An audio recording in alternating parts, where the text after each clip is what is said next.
расман муҳорибаи рейтингӣ дар вазни 66 килограмм ҳафтум рақами рейтинг Брайан Ортега зидди нуҳум рақами рейтинг Алҷамин Стерлинг рӯзи 23 август дар турнири UFC Fight Night. Ассалому алайкум дӯстон, хушомадед ба шабакаи мо. Дар ин навор барои шумо тозатарин ва муҳимтарин хабарҳоро аз ҷаҳони ММО омода кардем. Шумо бошед моро бо лайк ва комментариҳои худ дастгирӣ кунед.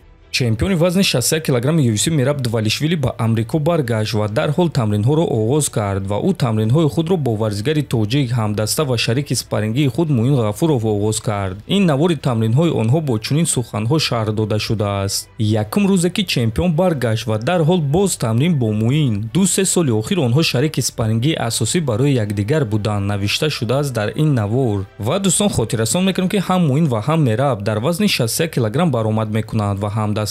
Баъди омадани Муин ба дастаи Мераб дар UFC ду ғалаба ба даст овард ва гуфта мешавад ки бо ин дастаи нави худ Муин карьераи худро навсозӣ кард. Дар охирон муҳорибаи худ Муин Ғафуров рақиби сахти бебохтро шикаст дод ва акнун интизори муҳорибаи навбатии худ аст. Мераб бошад дар охирон муҳорибаи худ дар реванш Шон Омелиро фавран шикаст дода камарбанди худро бори дуюм ҳимоя карда буд. Бе пул ҳиҷомат дар шаҳри Москва ширкати шифофармо ба шумо пешниҳод мекунанд ҳамчунин доруҳои гиёҳӣ барои простатит, қавӣ намудани мардонагӣ, дароз намудани муҳлати ҳамхобагӣ, барои қадро баланд кардан, барои мӯи сар ва риш баровардан, барои фарбе ё хароб шудан, барои меъда, гурда, писариазм ва витилигоро низ пешниҳод менамоянд. Боварӣ надоред, худи ҳозир ба номерҳои дар рӯи экран буда занг занед. Шифофармо дар хизмати шумо.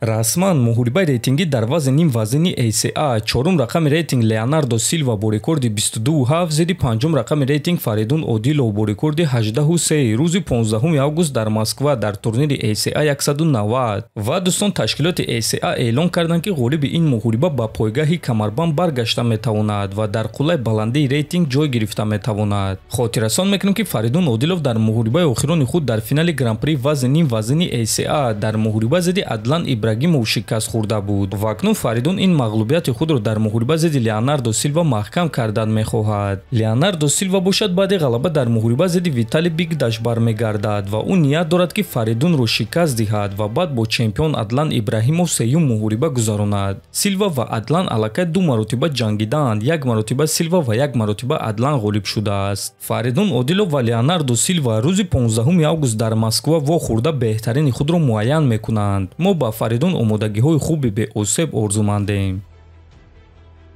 ҷангори вазни 66 килограмми UFC Муҳаммад Наимов ба UFC муроҷиат карда навишт ки ма топ 15 мехоҳам, ки дар навбат аст, ма тайёрум, UFC маконро ба ман равон кунед, навиштааст Наимов. Ва дӯстон, чӣ гуна ки мебинем Муҳаммад Наимов ҳадафи бо ҷанговарон аз топ 15 ҷангиданро дорад, мо бошад умедвор мешавем ки UFC ба ӯ рақиб аз топ 15 медиҳанд. Топови ҷангори вазни сабук UFC Педи Пимблейд ба турнири UFC 317 меравад ва эълон кард ки агар бо топурия ҷанҷол шавад, пас метавонад ки топуриаро ба нокаут равон кунад.